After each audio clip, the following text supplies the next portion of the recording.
नमस्कार. न निर्मितो चैव न दृष्टपूर्वो न श्रूयते हेममयः कुरंगः तथापि तृष्णा रघुनंदनस्य विनाशकाले विपरीत बुद्धी.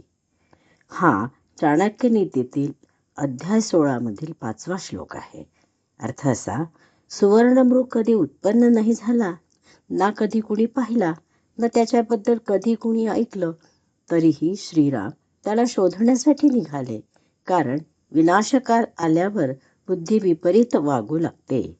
यातील महत्त्वाचं वाक्य आहे, विनाशकाले विपरीत बुद्धी. जेव्हा विनाश जवळ येतो तेव्हा माणसाची बुद्धीच उलटी चालते. चांगलं काय वाईट काय हे कळेनासं होतं. तो स्वतःच आपलं नुकसान करून घेतो. यासाठी एक रामायणातील उदाहरण चाणक्याने दिलेलं आहे, कांचनमृगाचं. श्रीराम सोन्याच्या हरणाच्या मोहात पडले आणि त्यामुळे सीताहरण झालेले. महाभारतात विदुराने धृतराष्ट्राला भरसभेत द्रौपदीचं वस्त्रहरण होत असताना हेच सांगितलं होतं विदुरनीतीत. आणि त्यानंतर एवढं महाभारत घडलं. चाणक्याने या श्लोकात नीती कशी असावी हे उदाहरणासहित सांगितलेले आहे. मोह आणि लालसा बुद्धिभ्रष्ट करतात.